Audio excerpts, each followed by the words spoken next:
Hello everyone, it's your boy Ricky here with Honeybee Stamps, and today we're going to be making a card using this lovely little stamp set here, Sending Blooms. It's the free stamp set that you get if you spend $75 or more, and then if you spend $100 more, you also get the matching die. We're also going to be using some pattern papers here. We're going to be using the cloud dies from Honeybee Stamps. We're going to be using some paper from the Summer Stems release. And then we're also going to be using some paper from this older pack from Honeybee Stamps. So let's go ahead and get started here. This card is super cute. I love it, and I think you guys are going to enjoy it too. So the first thing we're going to do is cut out a frame here. We're going to be placing a frame on top of the card, and as you could see, I was using a piece of paper from a previous project that I was working on, and I didn't want to waste any paper, so I decided to do the frame cut from that. And after we get that, I did go ahead and cut this out 3 times because we're going to be gluing all 3 of these together to give this card some dimension.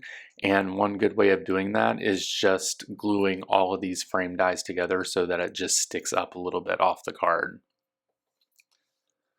So here I go. I'm going to go ahead and place the last frame on here, and that'll give us a pretty good dimension. That's 3 frames on top of one another. The next thing I'm going to do is I'm going to cut out some of these clouds. I believe this is from the Love Letters release. I'm going to go ahead and get those lined up on the die cutting machine here and go ahead and get those out. Now that we have those cut, we're going to go ahead and start cutting the panels for our card.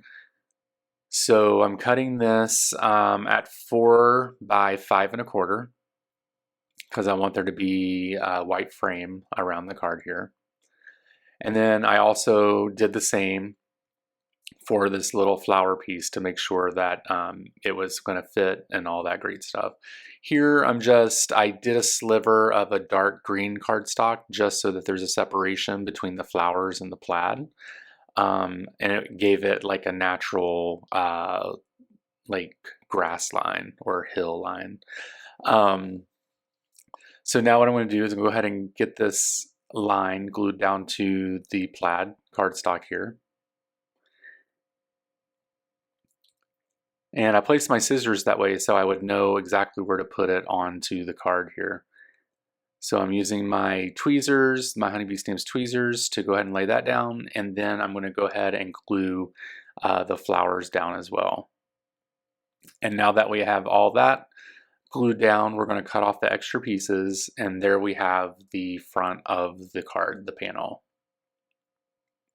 And then I'm going to be placing the frame on it like that. So we're going to go ahead and glue the panel down to the card base, which is 110 pound Nina Solar White cardstock.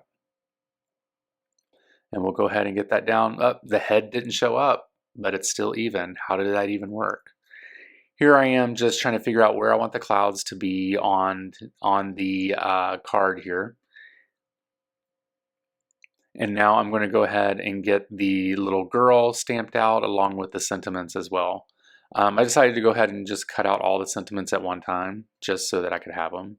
I conditioned the stamp by rubbing my hand on it. They're new, they've never been used, so I want the ink to stick on it. So we'll go ahead and get that stamped out here.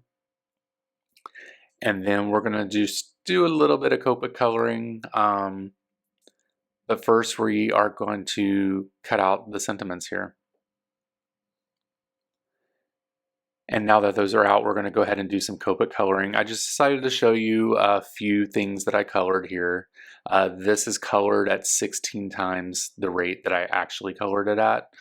I'm just using some cool grays here for the little pan or the little water bucket. Now I'm using some browns for the skin tones. And now I'm just using some greens for the hat here. And it's the same greens that I used for the dress as well. But basically I go in light to dark. Okay, and now that we have all that colored, we are going to go ahead and start assembling the card. Hopefully I actually zoom out here for you guys. If not, then you're going to see the top part of the card being worked on. I forget to do that, you guys, when I'm recording, to zoom back out once I'm done coloring. So I'm going to have to like set an alarm or something for myself. Now we are going to go ahead and glue down the frame here with the Honeybee Stamps liquid glue. And now we're going to get some 3M foam tape, and we're going to be placing this little girl there. There we go, I zoomed out a little bit. And now we have the sentiment. And the card is pretty much complete. Hey, I want to thank you guys for watching this video. I truly appreciate it. Make sure that you head over to Honeybee Stamps and check out their website along with all their social media accounts. Thank you so much for following me. I really appreciate it. You know, keep some comments going down. There is a contest for a gift card for Honeybee Stamps, so make sure that you comment below. Tell me what you like about the card, what you don't like about the card. What do you love about Honeybee Stamps? What do you not love about Honeybee Stamps? Whatever you want to comment, you can comment. And I would love to see them down there so that I can respond to them and, you know, talk with you guys. So thank you very much for watching this video. I really appreciate it. Please like and subscribe my channel, and I will be back later. I'll talk to you soon. Bye.